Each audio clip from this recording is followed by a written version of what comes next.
Ada ni.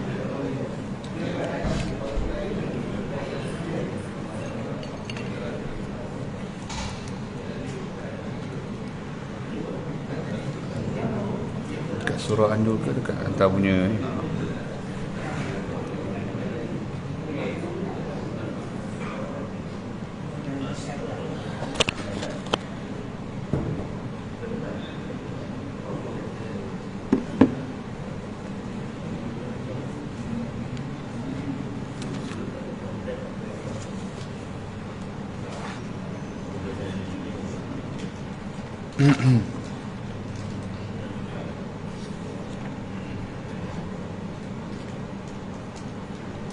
Astaghfirullahaladzim.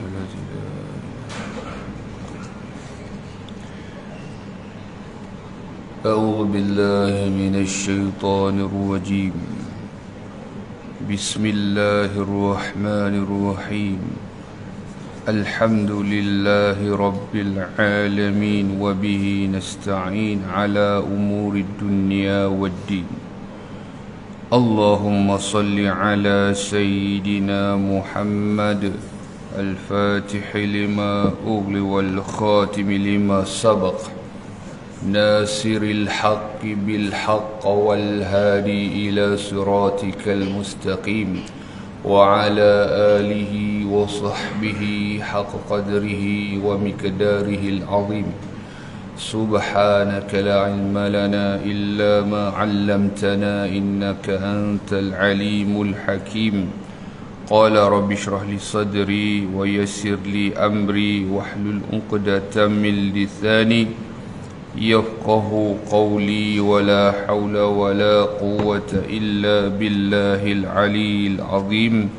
ولا حول ولا قوة إلا بالله العلي العظيم بمئة ألف ألف ألف لا حول ولا قوة إلا بالله العلي العظيم. نوينا تعلم والتعليم وتذكر والتذكير والإفادة والاستفادة والحث على التمسك بكتاب الله وبسنة رسول الله صلى الله عليه وسلم والدعاء إلى الهدى والدلالة على الخير ابتغاء وجه الله ومرضاته وقربه وثوابه. آمين اللهم آمين. عما بعد. السلام عليكم ورحمة الله تعالى وبركاته. Sidang hadirin hadirat muslimin muslimat yang dirahmati Allah Subhanahu wa taala, wabil khusus jamaah surau An-Nur section 20 Shah Alam. Syukur kehadrat Allah Subhanahu wa taala dapat kita sama-sama menunaikan salat subuh secara berjamaah, dan mudah-mudahan kita tergolong di kalangan mereka-mereka yang mendapat jaminan daripada Allah Subhanahu wa taala kerana menunaikan salat subuh secara berjamaah. Memangnya ada hadis mengenainya, bahkan pernah berlaku satu peristiwa pada zaman seorang gubernur yang kejam pemerintahannya, iaitu Al-Hajjaj bin Yusuf As-Saqafi. Pada waktu tersebut, itu sebab tu orang ulama sebutkan, ada dimuatkan dalam kitab Al-Fawaid Al-Mukhtarah, bahawasanya agama seseorang itu ikut kepada pemimpin dia. Ad-dinu ala bulukihim. Ada satu pemerintahan di satu zaman, rakyat dia berbual-bual mengenai makan apa hari ni, apa harta dah dikumpulkan, kerja apa untungnya. Ada sebabkan pemerintah yang dia minat kepada perkara-perkara tersebut. Jadi masa zaman Sayyidina Umar Abdul Aziz pula berbeza. Walaupun pemerintahan itu tak lama, beberapa tahun saja, tak lama, tapi kecenderungan rakyat dia, umat dia berbeza. Kalau pagi-pagi ditanya, hari ini, takat hari ini dah berapa juzuk Al-Quran dah dihafal? Masya Allah. Awak dah faham masalah tentang perkara ni dalam agama, bab ni dah faham dah. Hadis pula berapa-berapa yang awak hafal? Apa pemahaman awak terhadap dia? Ni ada sebut. Sebab pemimpin dia. Jadi zaman Al-Hajjaj bin Yusuf As-Saqafi ni beza pula. Malam tadi siapa kena tangkap? Malam tadi ataupun siapa yang kena tangkap, kena penjara pula ni? Siapa pula kena bunuh malam tadi? La haula wala quwwata illa billah. Sebegitu. Jadi walau bagaimanapun ini nak cerita ada ilmu, dia ada ilmu. Dari situ. Jangan kata ilmu ni tak penting kita tengok. Bukan kata matlamat menghalalkan cara, buat zalim sukati boleh buat. Tak. Tapi nak tengok dia ni bila dia tangkap orang, dan kemudian bila dia tangkap dia nak execution lah, buat hukuman dan sebagainya, dia tanya dulu, tadi sembahyang subuh berjemaah tak? Masya Allah. Kalau dia ataupun jawapan yang diberikan adalah iya, orang tadi Ahmad Zakir, dia lepas. Sebab apa dia lepas kan? Sebab memang ada hadis mengenai orang yang menunaikan solat subuh berjamaah mendapat dhamman, mendapat apa kita sebut sebagai satu dilindungi oleh Allah Subhanahu wa taala, mendapat perlindungan daripada Allah, jaminan, dhamman ni jaminan, jaminan daripada Allah Subhanahu wa taala. Dia reti. Tu dikatakan Al-Hajjaj bin Yusuf As-Saqafi itu walaupun zalim, kejam, tapi dia ada reti juga. Bahkan disebut dia ni yang hafal Al-Quran. Dia ni juga yang letak mengarahkan, letak tanda-tanda pada Al-Quran itu yang boleh kita baca. Dia ada juga jasanya, tapi dalam sejarah menunjukkan kekejaman lah. Di situ. Cuma yang tadi kita sebutkan, lantaran kerana dia reti juga, dia tahu juga, dia tak usik orang ni. Nampak? Kerana dia tahu mendapat jaminan daripada Allah Ta'ala melalui lisan Rasulullah SAW. Itu yang kita nak sebutkan tadi. Mudah-mudahan kita semua ni tergolong dalam golongan tersebut. Amin ya Rabbal Alamin. Satu perkara yang menarik juga, bila dia dah nak meninggal dan nazak, dan bila ada orang tahu dia nak meninggal, ramai orang sukalah. Pasal apa? Pasal kekejaman dia. Masa dia hidup orang tak tenang. Namun diriwayatkan bahawasanya sebelum dia meninggal dunia, dia dalam kata-kata terakhir lah kita sebutkan, kata-kata terakhir, dia bermunajat kepada Allah dengan mengatakan, semua orang mengharapkan kematian dia. Dalam erti kata lain, semua orang nak dia matilah, nak faham mudah macam tu kan? Kerana kekejaman dia, kejahatan dia, perbuatan dia semasa dia hidup. Bunuh ulama, bunuh rakyat jelata dan sebagainya. Ada nak membunuh kepada sahabat Nabi punya. Sebab tu kalau dalam kitab, kalau tidak silap saya, dalam kitab Al-Jauharul Mauhub wa Munabbihat Al-Qulub, beliau pernah nak mengancam, kata ke Sayyidina Anas bin Malik. Anas bin Malik ni sahabat Nabi yang usianya panjang. Apa kelebihan beliau ni? Banyaklah kelebihan dia, terlalu banyak. Antaranya beliau berkhidmat secara full time dengan Nabi SAW selama 10 tahun.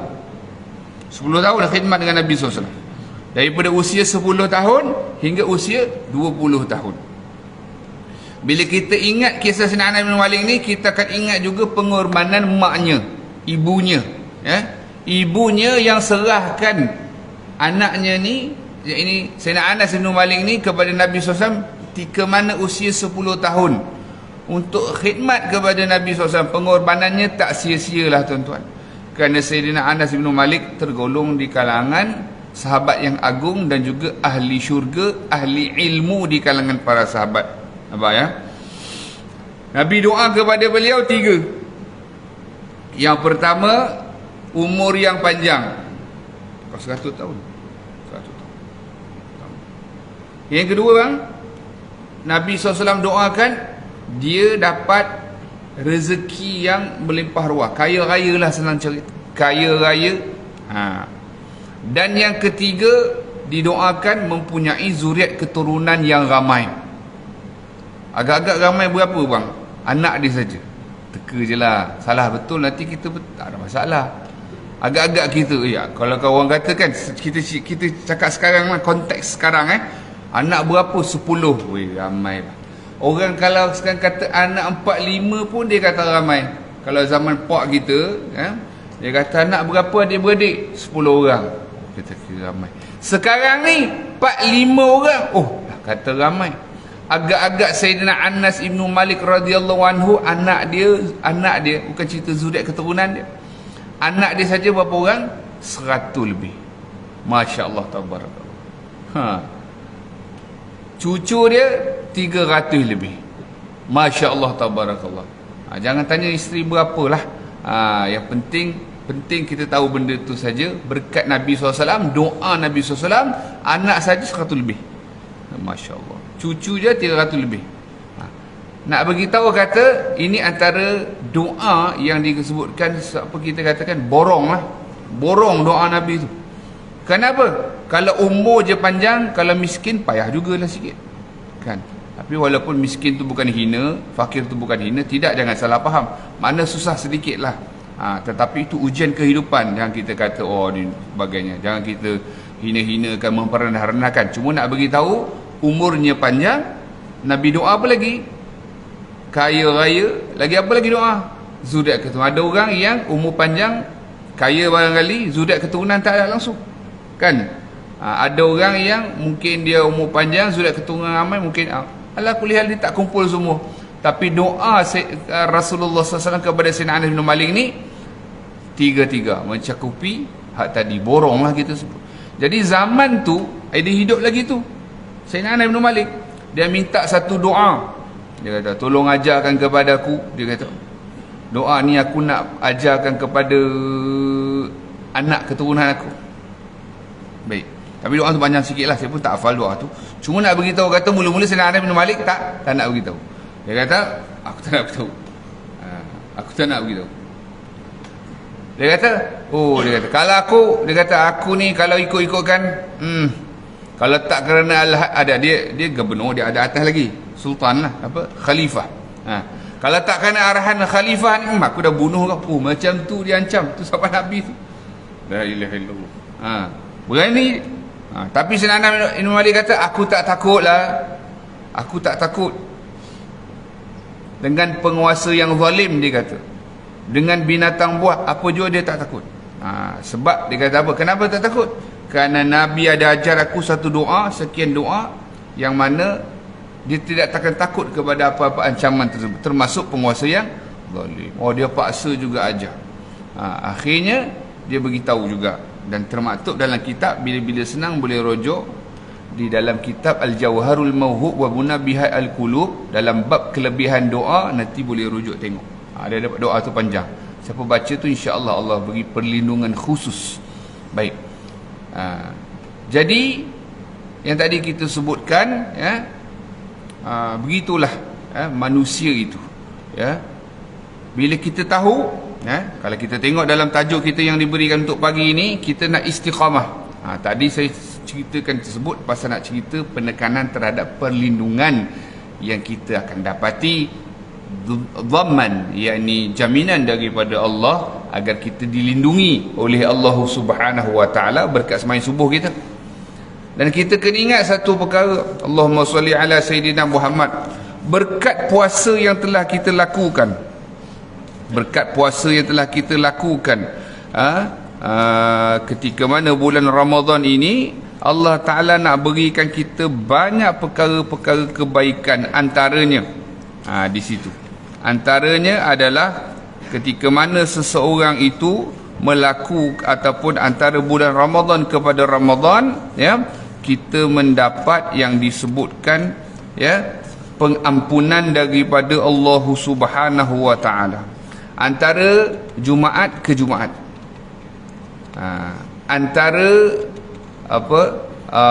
antara solat kepada solat. Kan kita kan solat subuh, kemudian kita solat Zuhur, kemudian kita solat Asar, kemudian kita solat Maghrib, kemudian kita solat Isya. Antara solat kepada solat itu satu. Yang kedua, antara Allahumma salli alaihi wasallam, Jumaat kepada Jumaat, itu yang kedua. Dan yang ketiga, antara Ramadan kepada Ramadan, maka Allah Subhanahu wa Ta'ala akan apa? Akan mengampunkan dosa seseorang itu selagi mana dia tidak melakukan dosa-dosa besar. Di situ. Jadi kita kena ingat satu perkara, pengampunan Allah Subhanahu wa Ta'ala itu luas dan juga ada berkait dengan masa, ya. Jadi di situ, jadi kita tengok, sebab tu ada kalanya orang tak ada hairan benda ni. Saya bagi satu contoh. Kadang kalau kita kuliah maghrib, ya, dalam perjalanan kita kuliah maghrib, kita perasanlah, moga-moga kita haraplah orang tu taklah duduk di satu kedai makan itu daripada sebelum maghrib sampai daripada Allahu Akbar maghrib. Janganlah diduduk situ sampai Allahu Akbar Isya. Jangan duduk situ, makan menanguk begitu, sembang bombang. Tu dia tak khairan. Jadi kita dalam perjalanan kita lalu kat sini tadi, nak datang sini, tengok ada ramai juga guru-guru yang mungkin dia sahur kot. Sahur lah. Dalam hati kita berharap agar tidaklah mereka itu daripada sebelum azan subuh tu sampai nanti habis waktu subuh. Sebab rugilah, kan? Rugilah pasal waktu tu, waktu tu nak kata lama tak lama juga. Sat-sat lagi sekarang masuk waktu syuruk, habis dah sembahyang. Dia boleh lepak lama, kan? Kemudian tadi kita sebut, membuang waktu begitu saja. Jadi dia jadi rugi serugi-ruginya. Masa yang diluangkan itu menjadi sia-sia. Bahkan masa itu dihitung sebagai dosa pula. Sebab apa? Dia tidak menunaikan kewajiban yang sepatutnya dia lakukan. Sebab barangkali mungkin dia sahur, tak ada masalah lah kalau macam tu. Tapi jangan, itu saya sebutkan, tak ada masalah sekiranya sedemikian. Namun jangan sesekali mensia-siakan. Jangan sekadar, bukan sahur tapi sapa saja. Sapa yang dia saprak, apa benda dia saprak tadi tu, buat tak reti, waktu dah nak habis dah waktu subuh. Dia kata bagus bersahur ni, hikmah dia menguatkan badan. Bagus bersahur ni, kita tak sama dengan orang ahlul kitab, pandai dia berhujah, tapi dia tak semayang, rugi. Jangan begitu. Jangan begitu. Baik. Allahumma salli ala Sayyidina Muhammad. Yang seterusnya, ya, bagi kita yang nak dapat istiqamah, ya, setelah daripada Ramadan, istiqamah itu sendiri adalah melakukan sesuatu yang berterusan. Dan Nabi sangat-sangat suka kepada seseorang yang beristiqamah melakukan sesuatu walaupun dengan kadar yang sedikit. Bang, dia sedikit, dia buat apa dia? Apa saja dia buat? Dia tiap malam tahajud tak tinggal. Dia puasa hari-hari, puasa dahari. Ada puasa hari-hari, ada puasa Daud. Ulama bahas hak mana yang lebih utama, ya. Ulama lebih mengkedepankan puasa Daud, walaupun ada ulama yang mengatakan puasa dahri. Ala kulli hal, ya, puasa itu sendiri kalau orang dia nak ada istiqamah dan kesinambungan terhadap bulan Ramadan itu sendiri, dia melakukan yang disebutkan puasa-puasa yang sunat. Antaranya yang dia tidak tinggalkan, apa dia? Memandangkan bulan Syawal itu masih ada, iaitu dia melakukan puasa 6 di dalam bulan Syawal. Sebab tu bila disebutkan, bila kita dengar para salafun soleh kita, mereka melakukan persediaan bukan sahaja 3 bulan sebelum Ramadan, bahkan 6 bulan sebelum Ramadan mereka dah prepare. Masya Allah. Ada yang disebutkan lagi, mereka sudah prepare kalau 6 bulan itu selepas Rabiul Awal, makna Rabiul Akhir, Jamadil Awal, Jamadil Akhir, Rajab, Sya'ban, gitu. Maknanya bulan tu 6 months before dia dah prepare. Kita prepare, biasa kita teringat bila kita dianjurkan berdoa, Allahumma barik lana fi Rajabin wa Sya'ban wa balighna Ramadan. Mujurlah orang-orang yang selalu datang masjid surau ni, diperingatkan oleh tuan-tuan imam kita. Ada juga kan, baca, oh ni Rajab ni, mana nak dekat Sya'ban ni, mana nak dekat Ramadan, dia duk peringat. Alhamdulillah. Tapi kalau kita duduk luar seumur, tak pernah datang masjid surau, jarang-jarang ada orang nak ingat, Allahumma barik lana fi Rajab. Tak ada, jarang. Betul tak? Jarang. Kita tak ada dalam lingkungan tersebut. Sebab tu nak istiqamah ni juga perlu dalam lingkungan orang-orang soleh. Itu poin yang kedua lah. Poin yang pertama tadi berpuasa, poin yang kedua duduk dalam lingkungan orang yang soleh. Poin yang pertama tadi, ya, sebab apa? Orang yang melakukan puasa sunat di dalam bulan Syawal ini banyak kelebihannya. Man shoma Ramadan thumma atba'ahu sittan min Syawalin fadzaka siyamud dahr. Barang siapa yang berpuasa, kan tadi kita sebut puasa dahr, setahun penuh. Nabi kata ini kelebihan kita umat Nabi Muhammad SAW. Nabi sebutkan sallallahu alaihi wasallam dalam riwayat Imam Muslim yang kita bacakan hadis tadi, barang siapa yang berpuasa pada bulan Ramadan kemudian diikuti dengan puasa 6 di dalam bulan Syawal, maka dia akan mendapatkan pahala puasa setahun penuh. Seumpama bang, dia tak tinggal puasa walau sehari. Masya Allah. Walau dia puasa 30 hari tambah 6 saja. Jadi bagaimana pengiraan dia? Ulama menjelaskan maksud puasa Syawal 6 ini gabung dengan puasa Ramadan ini. Ulama beri penjelasan, puasa Ramadan seumpama satu harinya bersamaan dengan 10 hari. Maka bila dikirakan 30 hari kali dengan 10 bersamaan dengan 300 secara kebiasaan lah kan, ghalib begitu. Manakala puasa 6 hari di dalam bulan Syawal, ya, adalah sama dengan 60 hari, iaitu 2 bulan. Jadi kalau 300 hari kurang lebih apa dia? 10 bulan. 60 hari kurang lebih 2 bulan. Jadi gabungan 10 bulan tambah 2 bulan itu dikira, dianggap setahun, iaitu kurang lebih 360 hari dalam setahun, ya, umpama dia puasa setahun. Di situ Masya Allah tabarakallah. Dan ada satu lagi hadis yang disebutkan, as-saimu ba'da Ramadan kal karri ba'dal far. Seseorang yang berpuasa setelah bulan Ramadan, yakni puasa Ramadan, kata Nabi SAW, bagaikan orang yang kembali daripada medan perang setelah dia lari daripada tempat tersebut. Disebutkan. Itu antara lain disebutkan. Dia kembali.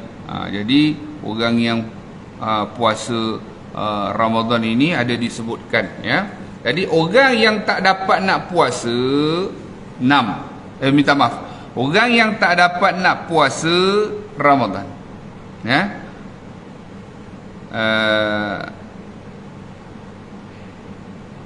disebutkan, tapi dia tak ada uzur, sengaja. Poin nombor 1, dia sengaja tak puasa, boleh. Nombor 2, tak ada uzur, tak ada sakit ke, tak ada apa ke. Orang ni tak disunatkan berpuasa 6 di bulan Syawal. Ini menurut pendapat Imam Ibnu Hajar.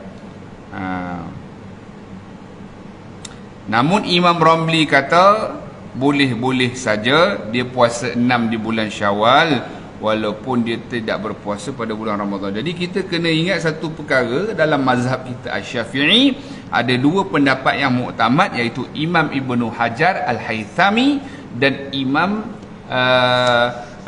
Imam Ramli. Ni ada, walaupun berbeza pendapat antara mereka, namun dianggap sebagai muktamad dalam mazhab kita. Baik, hukum dia puasa 6 ni, apa hukum dia? Iaitu sunat. Asal hukum dia adalah sunat. Namun kalau dia bernazar, dia jadi wajib. Nazar ini yang dia lafazkan, contoh dia, aku bernazar, contohlah contohnya dia bernazar nak puasa 6 hari di dalam bulan Syawal, maka dia menjadi wajib. Ni dalam mazhab kita Asy-Syafi'i. Namun di dalam mazhab Imam Malik,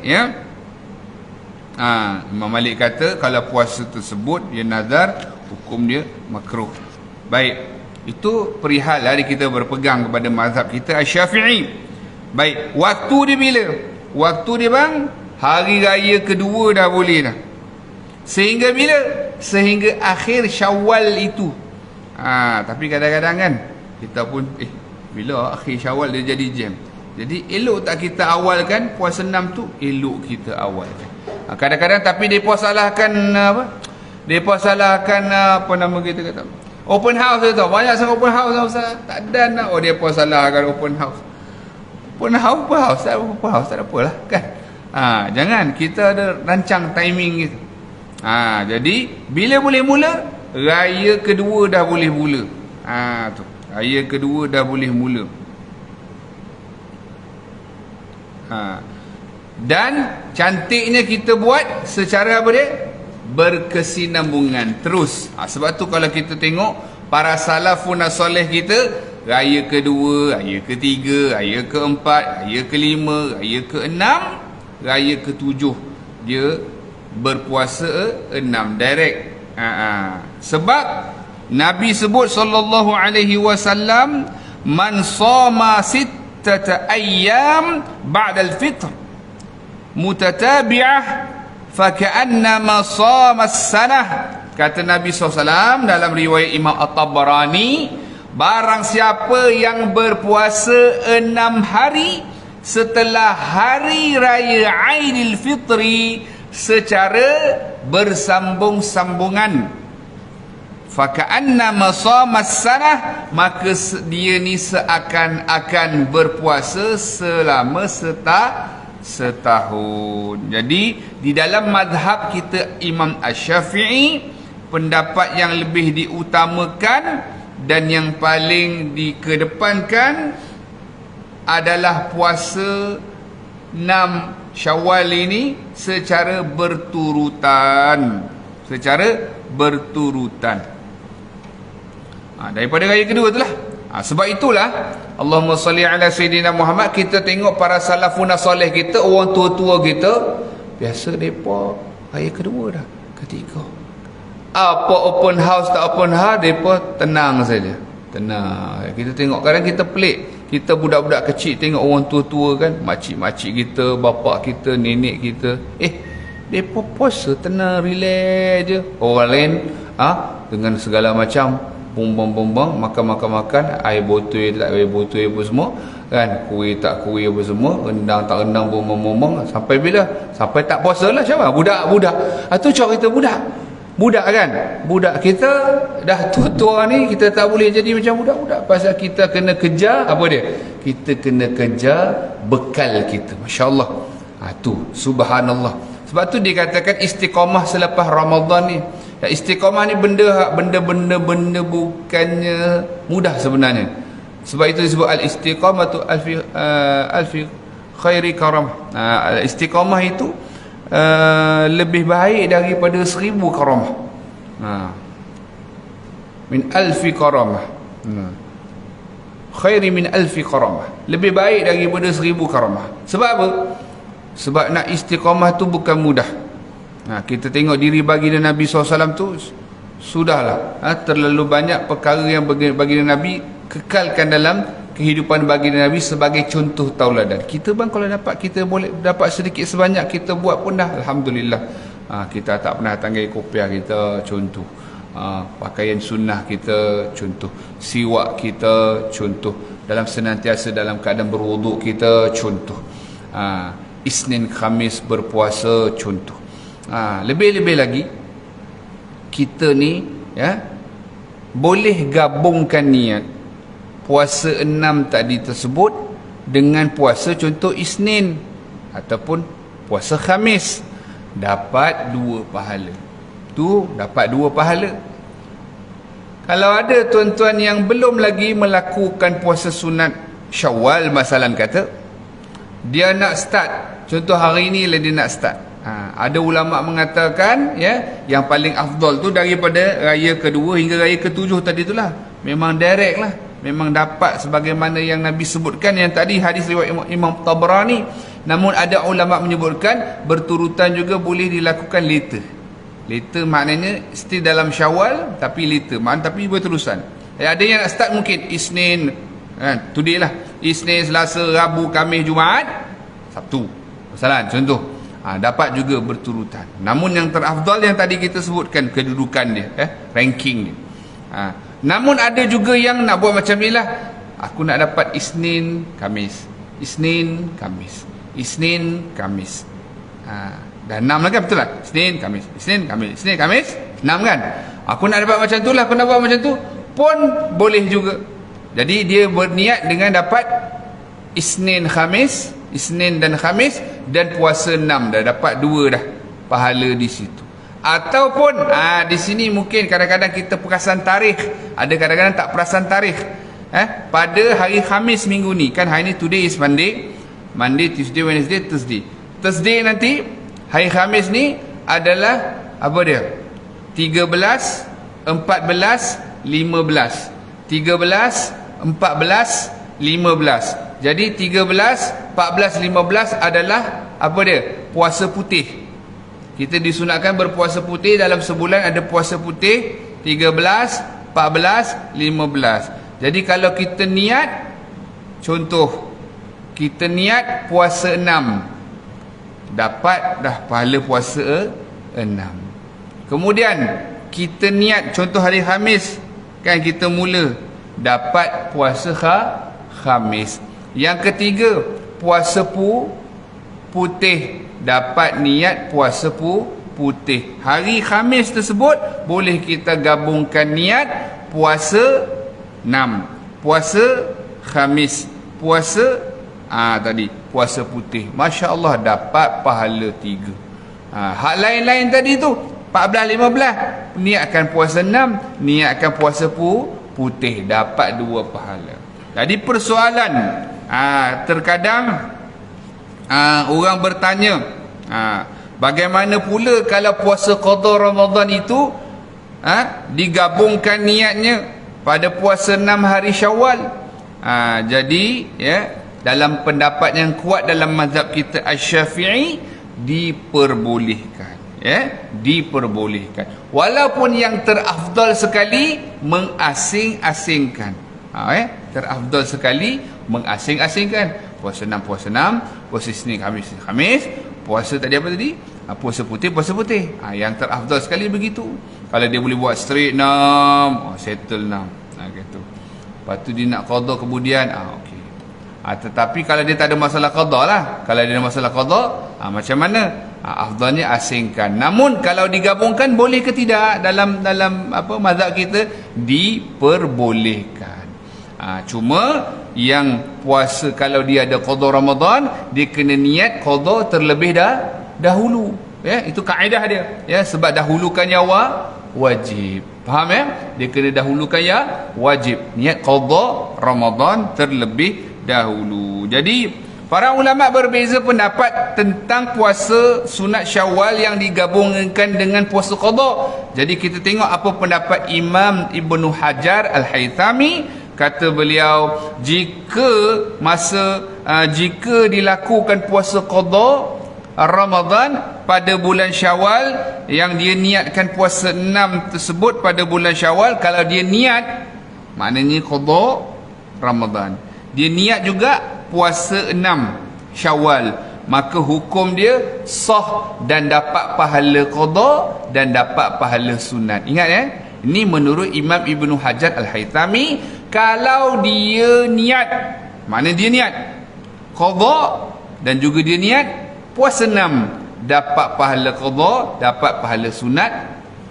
6 Syawal. Itu menurut Imam Ibnu Hajar Al-Haythami. Manakala menurut Imam Ar-Ramli, kata beliau, barang siapa yang melakukan puasa qada di dalam puasa qada, yakni qada Ramadan di dalam bulan Syawal, maka hukum dia adalah sah dan dia dapat pahala qada, juga dia dapat pahala sunat Syawal, meskipun dia tak niat puasa sunat 6 Syawal dalam bulan Syawal. Meskipun dia tak niat. Tadi Ibnu Hajar Al-Haythami kata mesti kena niat dua.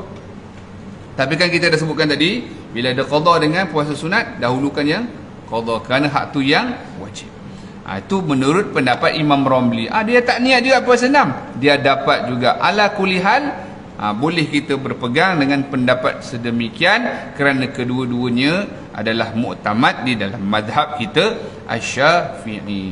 Di samping itu, perasan ataupun tidak, bila kita bangun sahur kan bulan Ramadan, kita bangun biasa sebelum subuh kan, masya-Allah tabarakallah.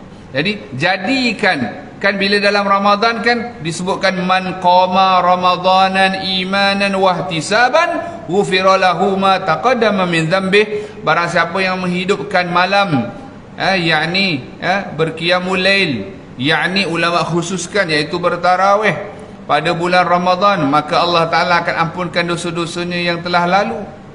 Kesinambungan daripada yang hadis ni itu riwayat Imam Bukhari Muslim. Riwayat daripada Imam An-Nasai disebut apa tadi? Iaitu wa ma ta'akhkhar, dan dosanya akan datang. Ulama bahas macam mana kata dia dia tu diampunkan dosanya akan datang. Nombor 1, ulama sebut dia ni, orang tadi diberikan Allah taufik untuk tak melakukan dosa-dosa besar. Lepas Ramadan, Allah beri dia kekuatan untuk tidak melakukan dosa-dosa besar. Allah halang dia daripada melakukan dosa-dosa besar. Itu yang pertama. Yang kedua, ulama sebutkan dosanya telah pun diampuni oleh Allah Subhanahu Wa Taala beforehand. Itu yang kedua.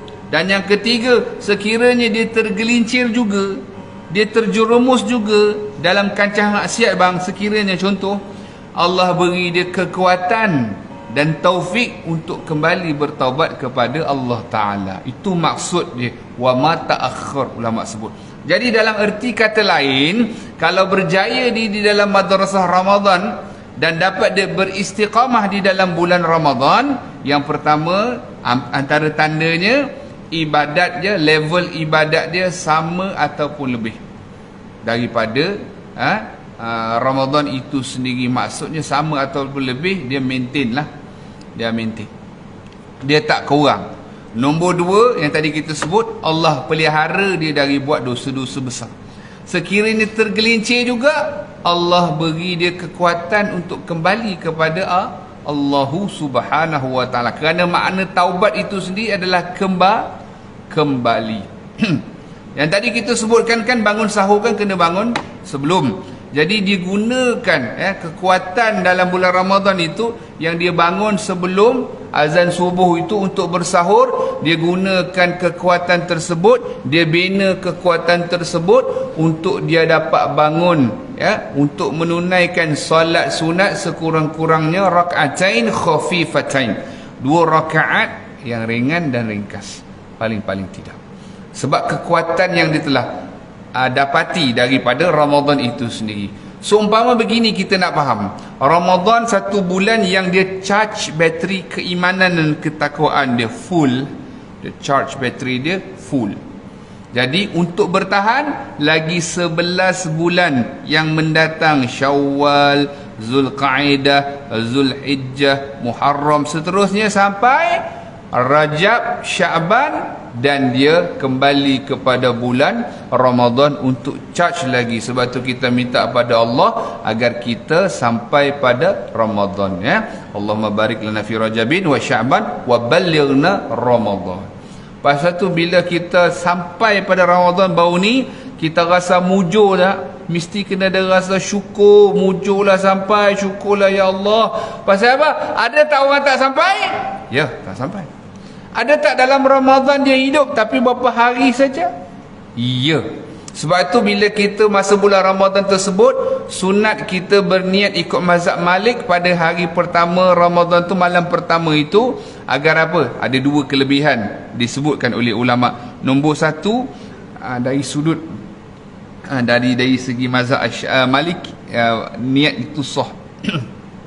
Yang kedua, sekiranya dia tidak panjang umur, dalam bulan Ramadan dia meninggal dunia, tak sampai separuh ke, lebih daripada separuh ke, ada yang hari terakhir meninggal pun ada. Ada kawan saya punya ayah hari Jumaat itu meninggal. Allah, Masya Allah, Jumaat terakhir Ramadan meninggal. Allahu Akbar, Masya Allah, Tabarakallah, la ilaha illallah. Jadi tak sempat. Jadi ulama kata orang sebegini dia dah dapat pahala niat puasa sebulan. Walau dia tak sempat pun puasa sebulan. Sebab apa? Dia telah pun berniat awal yang tadi kita sebut. Ala kulli hal, sedekah yang kita buat pada bulan Ramadan banyak tak? Kebanyakan orang banyak bersedekah, banyak beriktikaf. Jadi antara cara kita boleh buat, ingat tak dalam bulan Ramadan, ya, kita dah ajar untuk tuan-tuan buat amalan sunat yang boleh digandakan pahalanya sebanyak 70 kali ganda dengan niat nazar. Iktikaf di masjid, tahiyatul masjid, bersedekah dan sebagainya. Masa bulan Ramadan bila diniatkan nazar, maka digandakan 70 kali ganda. Itu bulan Ramadan. Jadi di bulan lain di luar Ramadan walaupun tidak digandakan 70 kali ganda, kita maklum, tapi kita lakukan juga kerana dapat pahala wajib. Itu antara lain mengamalkan ilmu. Dan nak dapat istiqamah di dalam ataupun selepas bulan Ramadan ni, tuan-tuan mesti wajib menghadiri majlis-majlis ilmu. Tu tak dapat tidak. Tuan-tuan rasalah kalau tak duduk dalam majlis ilmu, duduk buat tak tahu saja, ilmu dia datang berdebuk atas kepala. Boleh-boleh saja tuan-tuan, boleh-boleh saja dia datang macam tu, boleh-boleh saja. Milik Allah Ta'ala belaka. Tetapi bang, hukum adat dia mesti kita kena mencarinya. Jadi gunakan ruang dan peluang, semangat charge bateri yang dichargekan ke dalam hati nurani kita itu untuk kita kekalkan istiqamah kita untuk hadir dalam majlis-majlis ilmu, khususnya ilmu fardu ain, tauhid, fiqh dan juga tasawuf, agar kita lepas. Yang penting sekali bang, kita mesti lepas apa dia? Fardu ain kita. Kita kena lepas. Luluslah, senang cerita.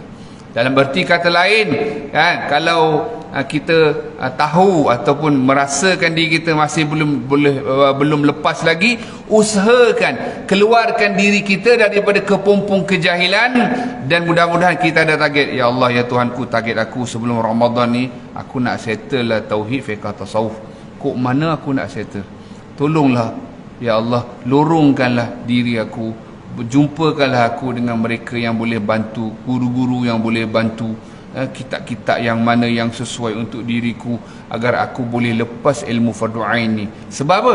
Bila tak lepas ilmu fardu ain ni, satu perkara yang kita jangan lupa. Yang pertama, setiap saat, setiap ketika, setiap detik, jam, hari, minggu dan tahun dan sebagainya, selagi mana dia hidup, dirinya berdosa dan berdosa besar di sisi Allah. Bila stop dosa tu, dosa tadi tu, bila dia mula belajar mengaji, ya, belajar untuk menguasai ataupun lulus ilmu fardu ain dia.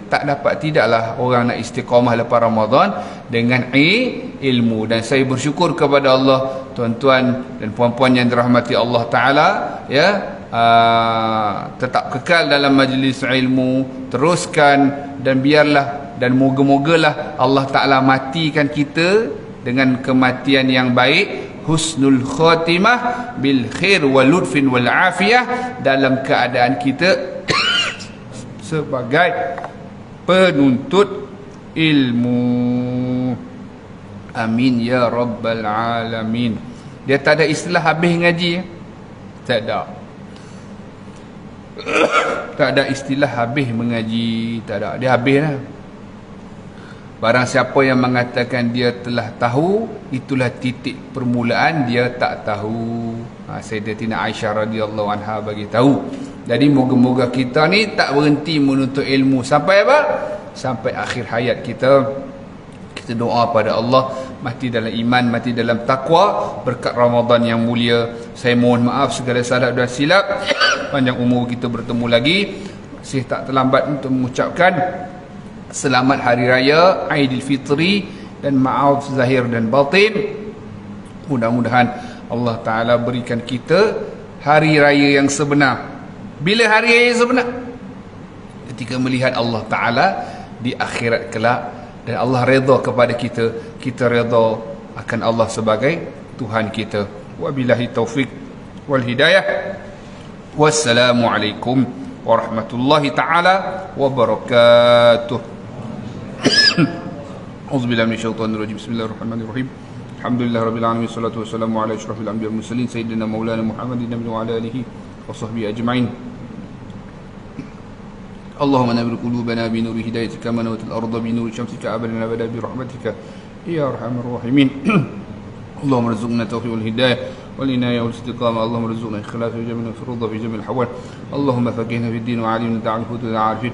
واهدنا للصراط المستقيم يا مقلب القلوب ثبت قلوبنا على دينك وعلى طاعتك ربنا تقبل منا انك انت السميع العليم وتب علينا انك انت التواب الرحيم. ربنا اتنا في الدنيا حسنه وفي الاخره حسنه وقنا عذاب النار.